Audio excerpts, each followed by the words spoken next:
जय Hind student and friends, मैं Diwakar sir, मेरे यूट्यूब प्लेटफॉर्म दिवाकर विद्यापीठ पे आप सबका फिर से स्वागत है। और जैसा कि आपको पता है 10 मिनट का मैंने सीरीज लॉन्च किया है कि हर दिन 10 मिनट में एक टॉपिक क्लियर करूं।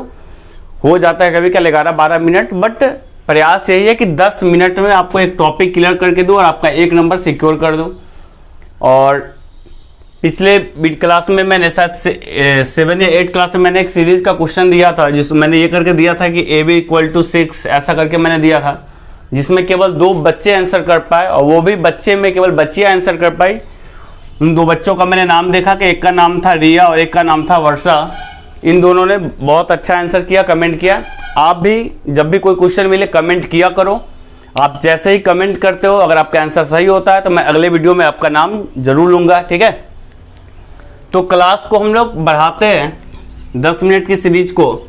और पिछले क्लास में आपने पढ़ा था profit and loss unit method से। जैसे मैंने बताया था कि कोई व्यक्ति अगर 16.2/3% के लाभ पर एक वस्तु को 700 में बेचता है तो वस्तु का CP क्या होगा। तो मैंने बताया था आपको कि ये दिखा तो 1/6 हो जाता था CP, और 6 पर 1 लाभ पे बिका, मतलब SP कितना होता था 7, और वो 7 दे रखा था 700 के बराबर, तो 1 = 100, तो ये हो जाता था मेरा 600 रुपये। ये मैंने आपको पिछले वीडियो में पढ़ाया था। जो लोग इस वीडियो को फर्स्ट टाइम देख रहे हैं, आप कोशिश करो इससे पहले वाला वीडियो देख ले, है ना। आज हम लोग इस प्रॉफिट एंड लॉस की सीरीज को थोड़ा सा आगे बढ़ाते हैं। आज हम लोग सीखते हैं परसेंटेज मेथड से। कल आपने सीखा यूनिट मेथड, आज हम सीखते हैं परसेंटेज मेथड से। कैसे है, तो बस आप कॉपी में एक चीज़ नोट डाउन कर लो कि वस्तु का CP मतलब वस्तु का क्रय मूल्य अपने आप में 100% होता है। क्या बोला मैंने, किसी भी वस्तु का क्रय मूल्य अपने आप में 100% होता है। इसका क्या मतलब है, तो इसका ये मतलब है कि मान लो आप 4 रुपये की कोई सामान खरीदते हो तो ये भी अपने आप में 100% है। आप 40,000 की सामान खरीदते हो तो ये भी अपने आप में 100%। मतलब कोई भी वस्तु की कीमत अपने आप में 100%। आप बोलोगे सर इस पर फोकस क्यों कर रहे हो, तो देखो मैं क्वेश्चन दे रहा हूँ, आप लिखने की कोशिश करना कि किसी वस्तु को 20% की हानि पर बेचने पर, है ना, 480 रुपये प्राप्त होते हैं, तो वस्तु का CP बताएं, वस्तु का क्रय मूल्य बताएं। ठीक है, मैंने क्या बोला, किसी वस्तु को 20% की हानि पर बेचने पर 480 रुपया प्राप्त होते हैं, तो CP बताओ।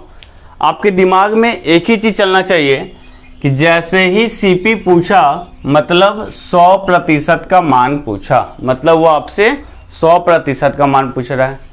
तो अगर हम 1% का मान निकाले तो जितने पूछे उससे मल्टीप्लाई कर देंगे।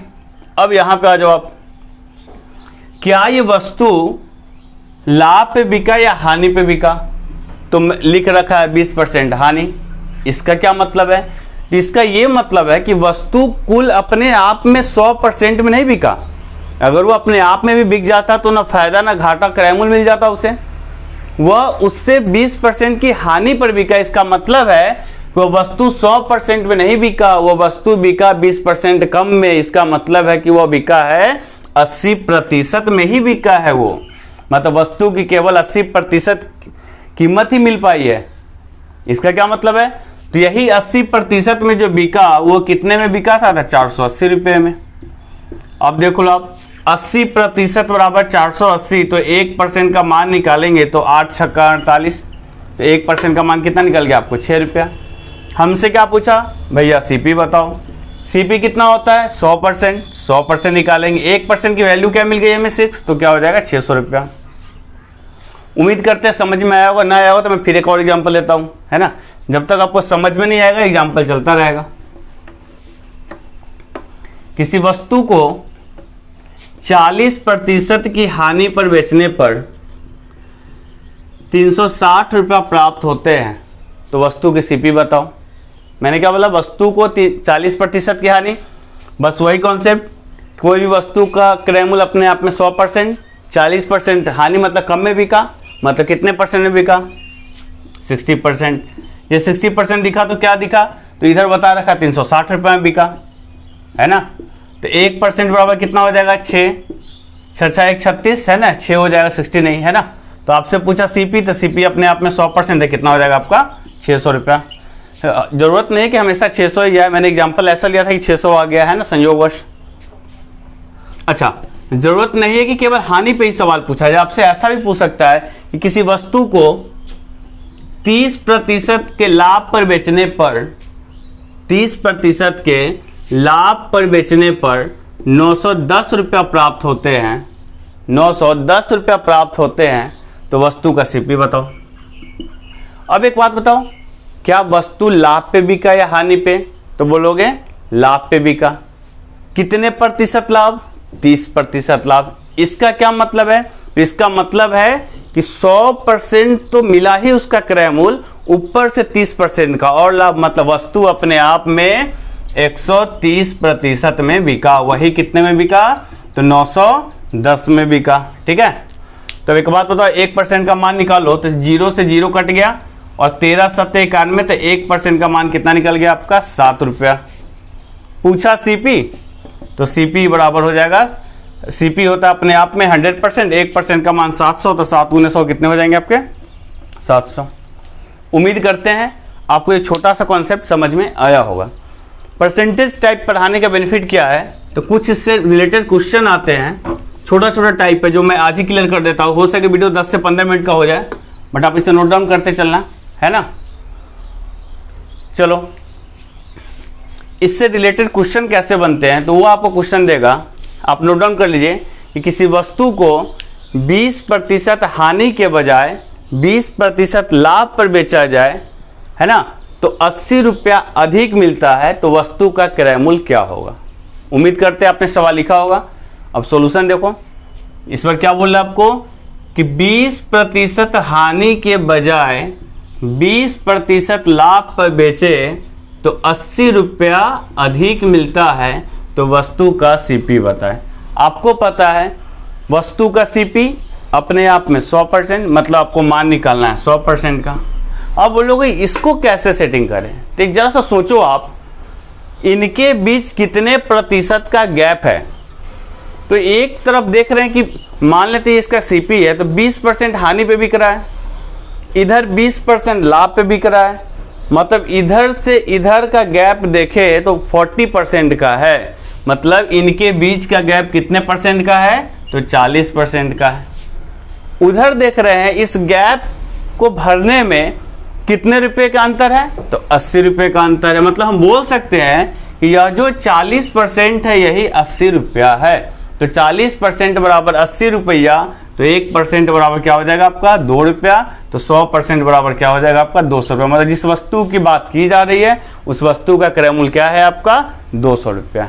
ठीक है, उम्मीद करते हैं आपको ये समझ में आया होगा। इससे एक दो और क्वेश्चन मैं करवा दे रहा हूं आपको, पहले आप खुद भी करके देखो। क्वेश्चन लिखो आप, एक वस्तु को 30% हानि की जगह 40% लाभ पर बेचा जाए तो 1400 रुपये अधिक मिलते हैं, तो बताया वस्तु का सीपी क्या है। ठीक है, चलो वीडियो पॉज करके बनाने की कोशिश करो, फिर आप मेरा सॉल्यूशन देखना। मैंने क्या बोला? एक वस्तु को 30% हानि की जगह 40% लाभ पर बेचा जाए तो 1400 रुपये अधिक मिलते हैं, है ना। तो आपको बताना है कि वस्तु का सीपी क्या होगा। वस्तु का सीपी अपने आप में 100%, मतलब सारा गेम है 1% निकालने का। 1% निकालो, 100 से मल्टीप्लाई कर दो। 30%, 40%, 30 इधर 40 उधर, 30 40 70, 70 बराबर 1400, 1 बराबर 2, मतलब 1 पर हम सीधा बोल सकते हैं कि 70% equal to 1400, then 1% will be 20, है ना, 20 रुपीज़। तो आपको निकालना 100% का मान, तो 100 गुने 20 कर दो, आंसर आ जाएगा आपका 2000। उम्मीद करते हैं आपको ये कॉन्सेप्ट समझ में आया होगा। या आप दिमाग में डायरेक्ट ये भी सेट कर सकते हो कि एक तरफ हानि और एक तरफ लाभ दे रहे तो दोनों को जोड़ लेंगे। ठीक है, इसका मतलब आपके दिमाग में जो बात आ रही है वो भी सही है कि कहीं दोनों तरफ हानि ही दे दे तब क्या करेंगे, है ना। आ जाओ देखते हैं। या लाभ ही दे दे तब क्या करेंगे। सवाल ऐसा बन सकता है, किसी वस्तु को 40% लाभ की जगह 20% लाभ पर बेचा जाए तो कुछ भी लिख दो, 60 रुपये कम मिलते हैं। देख रहे हो, यहाँ दोनों तरफ लाभ ही है, लेकिन जिस वस्तु को पहले 40% लाभ पे बेचा जा रहा था उसी पे अब 20% का लाभ पे बेचा जा रहा है, तो कितना रुपया कम मिल रहा है? 60 रुपया कम मिल रहा है। तो आप खुद सोचो कि यदि 40% लाभ ही ले रहा है, अब 20% लाभ ले रहा है, तो दोनों इधर ही तो है ना। तो फिर हम देख रहे हैं कि 40 और 20 इसके बीच में अंतर कितने का आएगा? 60 का आएगा। मतलब हम देख सकते हैं कि दोनों जब एक ही तरफ हो तो घटाने का काम हो रहा है कि 40% माइनस 20% बराबर क्या आ जाएगा? 60 रुपया। दिमाग में आप सीधा डाल लो कि दोनों तरफ लाभ लाभ रहे, हानि हानि रहे तो घटाते हैं, एक तरफ हानि एक तरफ लाभ, या एक तरफ लाभ या एक तरफ हानि हो तो जोड़ते हैं। ठीक है, तो यहाँ हम क्या देख रहे हैं? इधर भी लाभ है इधर भी लाभ है, तो 40 में से 20 गया बराबर कितने रुपए का अंतर है? 60 रुपया। तो 20% बराबर आपका हो जाएगा 60 रुपीज़, है ना। तो 1% इक्वल टू 3 रुपीज़, है ना। तो आपका पूछ रहा है सीपी अपने आप में होता है 100%, तो हो जाएगा आपका 3 × 100 कितना आ जाएगा आपका? 300 रुपया। उम्मीद है आपको समझ में आया होगा। एक हानि वाला करवा दूँ? चलो ठीक है, वो भी करवा देता हूँ। आप समझने की कोशिश किया करो, ये सब टाइप एग्जाम में आते हैं जो आपको विदाउट पेन करने होते हैं, तभी आप एग्जाम तक मैक्सिमम क्वेश्चन कर पाओगे आप, है ना। बोल देगा एक व्यक्ति 30% हानि की जगह, है ना, 20% हानि पर सामान बेचे तो उसे 400 रुपया अधिक मिलते हैं। दोनों तरफ हानि, कुछ नहीं करना है, घटा देंगे। 30 में से 20 गया 10%, 10% बराबर 400, 1% बराबर 40, 100% बराबर कितना हो जाएगा आपका? गुना कर दो 100 से, कितना हो जाएंगे? 4000 हो जाएंगे आपके आंसर। ठीक है, उम्मीद करते हैं आपको ये कॉन्सेप्ट समझ में आया होगा। मैं थोड़ा सा और ज़्यादा आपका टाइम ले रहा हूँ, इसका एक और टाइप का कॉन्सेप्ट आता है उसे भी मैं क्लियर ही कर दे रहा हूँ, है ना। एक साथ आपका 3 टाइप क्लियर हो जा रहा है। ठीक है, तो थोड़ा सा आपको कोऑपरेट करना। ठीक है,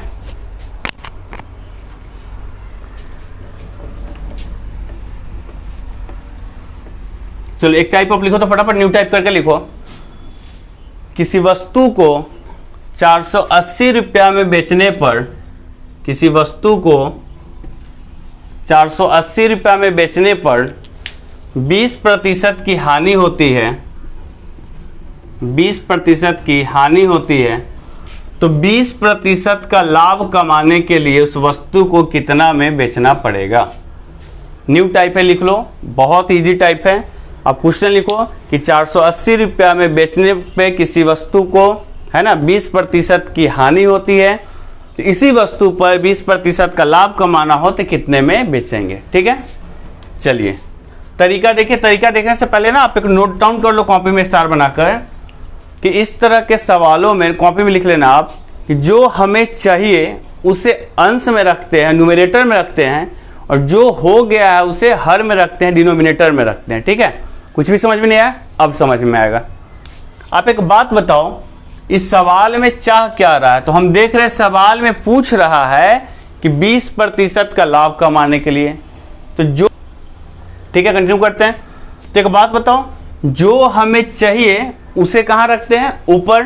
तो हमें क्या चाहिए था भैया? 20% का लाभ, मतलब किसी भी कीमत का 20% एक्स्ट्रा चाहिए। कोई भी कीमत अपने आप में 100%, मतलब हमें चाहिए 120%। तो जो चाहिए उसे ऊपर रख देंगे।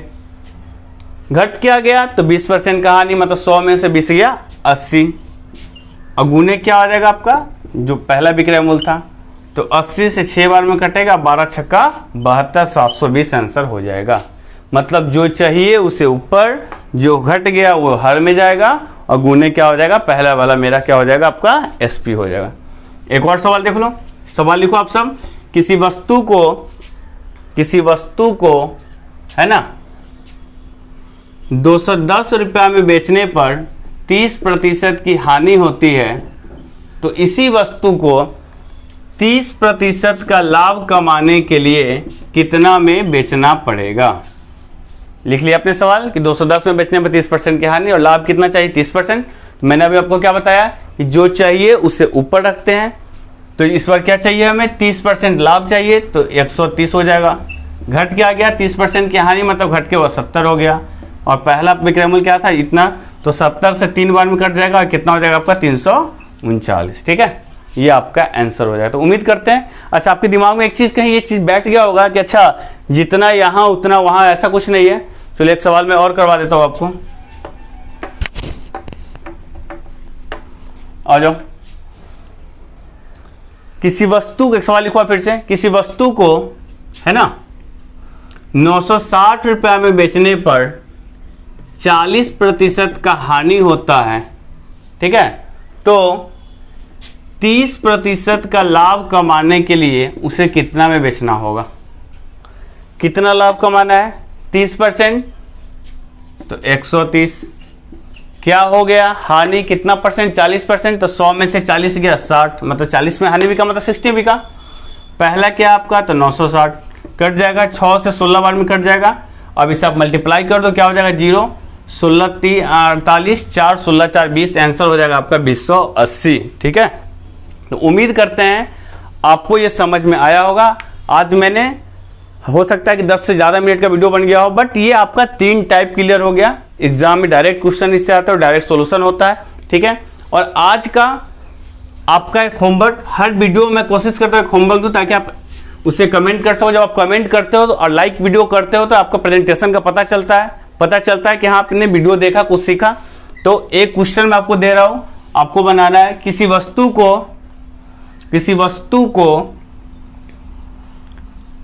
25% की हानि पर बेचने पर, है ना, 25% की हानि पर बेचने पर 1200 रुपये प्राप्त होते हैं। तो इसी वस्तु पर 25% का लाभ कमाना हो, कितने प्रतिशत का? 25% का लाभ कमाना हो तो कितना में बेचना पड़ेगा? आपका क्वेश्चन आज के क्लास का, देखते कितने बच्चे इसे आंसर कमेंट कर पाते हैं। कमेंट आप किया करो, थोड़ा सा शेयर फ्रेंड में किया करो, ठीक है। तो आज की क्लास खत्म करते हैं, तब तक के लिए bye bye, thank you, take care.